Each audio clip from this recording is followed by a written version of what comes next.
Hello दोस्तों, कैसे हैं आप सब। क्या आपको पता है कि दुनिया का वो कौन सा देश है जो कि सबसे ज्यादा नारियल और पपीते का एक्सपोर्ट करता है। वो कौन सा देश है जहां हर दिन तकरीबन 20 या उससे ज्यादा भूकंप आते हैं। आपको ये जानकर भी हैरानी होगी कि इसी देश में सबसे ज्यादा ज्वालामुखी भी हैं।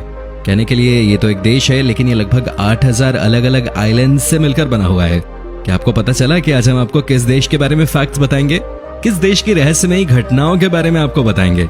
दोस्तों, आज हम बात करने वाले हैं एशिया के ही एक देश फिलीपींस की, जो अपनी खूबसूरती के लिए काफी मशहूर है।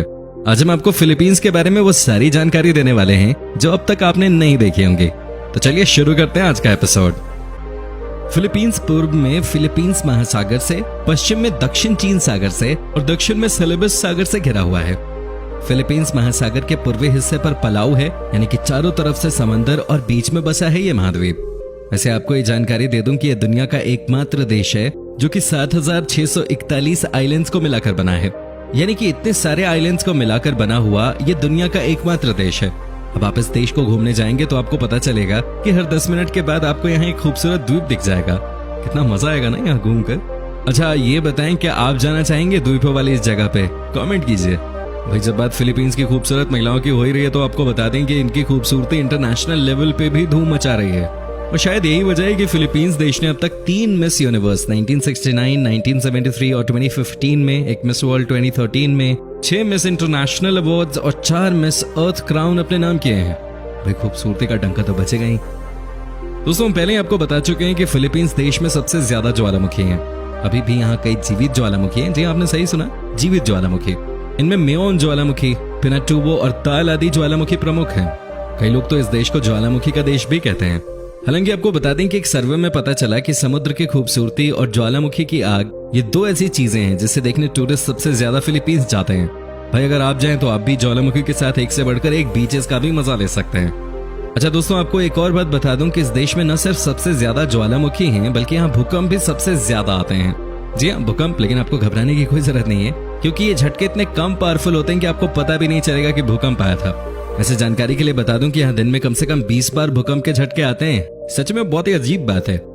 2019 की जनगणना के मुताबिक फिलीपींस की कुल जनसंख्या 11 करोड़ है, यानी कि जनसंख्या के मामले में यह दुनिया का 12वां सबसे बड़ा देश है। वहीं अगर एशिया की बात करें तो यह 7वें नंबर पे आता है।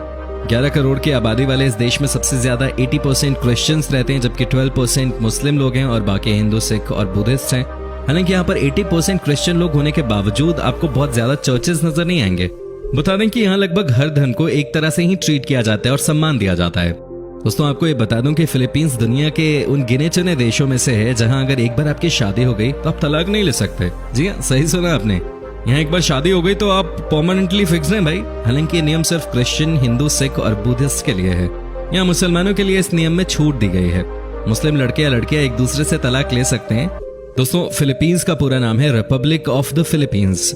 हालांकि दुनिया के लोग इस देश को फिलीपींस ही कहते हैं, लेकिन जब आप इस देश में पहुंचते हैं तो आपको हर जगह रिपब्लिक ऑफ द फिलीपींस ही लिखा हुआ नजर आएगा। हमने आपको इसलिए बता दिया ताकि आपको कोई कंफ्यूजन ना रहे, पता न चले और आपको ये लगे कि कौन से देश में आ गए। भाई, ऐसा नहीं होना चाहिए। क्या आप जानते हैं कि अमेरिका और इंग्लैंड के बाद सबसे ज्यादा इंग्लिश किस देश में बोलते हैं? आप कह सकते हैं कि मे बी जर्मनी या फ्रांस में या फिर किसी यूरोपियन देश में, लेकिन आप गलत हैं। सबसे ज्यादा इंग्लिश बोलने वाले देशों के लिस्ट में ये देश 5वें नंबर पे आता है। दोस्तों, जैसा कि हम जानते हैं कि फिलीपींस समंदर से घिरा एक देश है, तो आपको ये भी बता दूं कि इस देश को समंदर से भी प्यार खूब मिला है। दुनिया के सबसे बड़े मोती की खोज 1934 में फिलीपींस के पलावान सागर में हुई थी। इस मोती का वजन लगभग 7 किलो था। इसकी लंबाई 10 इंच और गोलाई 6 इंच पाई गई। 600 साल पुराने इस मोती की कीमत 40 मिलियन अमेरिकी डॉलर है। जी, आपने सही सुना, 40 मिलियन डॉलर। क्या आप यकीन कर सकते हैं? दोस्तों, क्या आपको पता है कि दुनिया के किस देश में लोगों का नाम पुकारना सबसे मुश्किल होता है? आपको लगेगा कि शायद चीन या जापान हो सकता है वो देश, लेकिन सबसे ज्यादा मुश्किल नाम वाले लोग फिलीपींस के होते हैं। यहाँ बिंग, बोंग, बॉम्बी, बोगी, गोली, पीनट और बम जैसे नामों का खूब चलन है। ये खूबसूरत सा देश पूरी दुनिया में सबसे ज्यादा नारियल और पपीते जैसे फलों का उत्पादन करता है। कहा जाता है कि इस देश का सोर्स ऑफ इनकम ही नारियल, पपीते जैसे फलों का एक्सपोर्ट करना है। हालांकि टूरिज्म से भी इस देश ने बहुत पैसा कमाया है। दोस्तों, ये बात तो आपको पता ही होगा कि दुनिया का सबसे बड़ा शॉपिंग मॉल दुबई में है, लेकिन आज आप ये भी जान लीजिए कि दुनिया के 10 सबसे बड़े शॉपिंग मॉल्स की जब बात आती है तो उनमें से 3 सिर्फ फिलीपींस में हैं। इस मामले में फिलीपींस ने सारे देशों को पीछे छोड़ दिया है। दोस्तों, हर देश का हर मौके पर एक ही राष्ट्रीय झंडा लहराया जाता है ना? लेकिन फिलीपींस के राष्ट्रीय झंडे की अलग ही कहानी है। यहाँ युद्ध की स्थिति में झंडे के ऊपर लाल रंग की पट्टी होती है, जबकि शांति के दौरान नीले रंग की पट्टी सबसे ऊपर होती है। तो अगर आपको ये दिखे कि झंडे के ऊपर लाल रंग है तो फटाफट अपना बैग पैक करना और वहां से निकल जाना। फिलीपींस में पहले स्पेन और यूएसए का कब्जा था। 1898 में स्पेन और अमेरिका के बीच युद्ध हुआ, जिसमें स्पेन ने अमेरिका को फिलीपींस 2 करोड़ अमेरिकी डॉलर में बेच दिया था। जी हाँ, स्पेन के राजा ने पूरे देश को ही बेच दिया था। दोस्तों, वैसे आपको बता दूं कि फिलीपींस हमारे देश भारत से भी पहले आजाद हो गया था। अमेरिका ने 4 जुलाई साल 1946 को फिलीपींस को आजाद कर दिया था। हर साल 4 जुलाई को फिलीपींस अपना स्वतंत्रता दिवस मनाता है। आपकी जानकारी के लिए बता दूं कि इस देश के ऊपर आजादी के बाद भी एक आध बार हमला किया गया और यह हमला चीन की तरफ से था, लेकिन हर बार फिलीपींस को अमेरिका ने बचाया। अमेरिका हमेशा से फिलीपींस के सपोर्ट में खड़ा रहा है और इसलिए फिलीपींस और अमेरिका आपस में काफी नजदीक हैं। दोस्तों, इस देश के हाईवे पर आप 100 किलोमीटर पर आवर की स्पीड से ज्यादा रफ्तार से गाड़ी नहीं चला सकते। अगर आपने उससे ज्यादा स्पीड से गाड़ी चलाई तो आपके ऊपर फाइन लगा दिया जाता है। यह भी संभव है कि आपका ड्राइविंग लाइसेंस ही कैंसिल कर दिया जाए। तो अगर आप फिलीपींस में गाड़ी ड्राइव कर रहे हैं तो इस बात का पूरा ध्यान रखें। दोस्तों, अब ये भी जानना जरूरी है कि फिलीपींस में अगर आप घूमने जा रहे हैं तो फिर वो कौन कौन सी जगह हैं जहां आप जरूर जाएं, क्योंकि हमें आपके टूरिस्ट गाइड भी हम आपको देंगे फिलीपींस की पूरी जानकारी। मनीला बे, दोस्तों, ये दुनिया का सबसे खूबसूरत बंदरगाह है। यहाँ न सिर्फ बिजनेस का काम जोरों पर होता है बल्कि टूरिस्ट स्पॉट भी ये बन गया अच्छा खासा। यहाँ आप अपने दोस्तों के साथ, अपने परिवार के साथ इवनिंग वॉक पे जा सकते हैं। समुद्र की खूबसूरती के साथ यहाँ सनसेट का नजारा कमाल का होता है जो आप देख सकते हैं। साथ ही इस जगह पर लोकल खाने के साथ साथ पीने का भी मजा ले सकते हैं। आप चाहें तो यहाँ बोट राइड के लिए भी जा सकते हैं। यहाँ आपको नाइट बोट भी मिल जाता है जिसमें आप पूरी रात पार्टी कर सकते हैं, मस्ती कर सकते हैं। पलावान बीच, दोस्तों, पलावान को फिलीपींस देश का अगर वर्ल्ड ऑफ वाटर कहा जाए तो कुछ गलत नहीं होगा। पलावान का नीला हरा पानी यहाँ की सुंदरता में 4 चांद लगा देता है। कुल मिलाकर कहा जाए तो यहाँ की असाधारण प्राकृतिक सुंदरता बेजोड़ है और यही कारण है कि यहाँ पर पेड़ पौधों और जीव जंतुओं की कई दुर्लभ प्रजातियां भी पाई जाती हैं।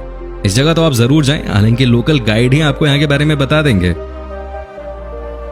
बगियो सिटी, दोस्तों, अगर इस शहर को फिलीपींस का समर कैपिटल कह दें तो कुछ गलत नहीं होगा। ये बहुत खूबसूरत है। यहाँ लोकल फिलीपींस के लोग जनरली छुट्टियां मनाने आते हैं, मस्ती मारने आते हैं, क्योंकि इस शहर में शांति है, सुकून है। यहाँ की clear blue morning skies, foggy afternoon, chilly romantic evenings और यहाँ की हरियाली लोकल लोगों के साथ टूरिस्ट लोगों को भी अपना दीवाना बना देती है।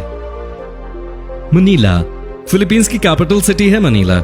मनीला की नाइट लाइफ एशिया की सबसे हसीन नाइट लाइफ मानी जाती है, जहाँ पर लग्जरी होटल्स, पब, बार, रेस्टोरेंट और डिपार्टमेंटल स्टोर्स हैं। मनीला सनसेट जो पूरी दुनिया में मशहूर है, दुनिया भर के लोग इसे देखने के लिए यहाँ आते हैं। आप भी जरूर पहुंचे। SM मॉल ऑफ एशिया, जैसा कि हमने आपको वीडियो के शुरू में ही बता दिया था कि फिलीपींस में दुनिया के 3 सबसे बड़े शॉपिंग मॉल्स हैं, उन्हीं में से एक है SM मॉल ऑफ एशिया। करीब 43,80,000 स्क्वायर फीट में फैला ये मॉल, जिसमें करीब 1000 दुकानें हैं। SM मॉल ऑफ एशिया का मेन अट्रैक्शन है IMAX थिएटर और सेंट्रल स्टेज सिनेमा, जहां आप देख सकते हैं लाइव म्यूजिक, कॉन्सर्ट्स और थिएटर परफॉर्मेंसेस। तो दोस्तों, कैसा लगा आपको फिलीपींस? क्या आप घूमना चाहेंगे ये देश? हमें कमेंट में जरूर बताएं। वीडियो अच्छी लगी हो तो इसे लाइक करके अपने दोस्तों के साथ शेयर कीजिए।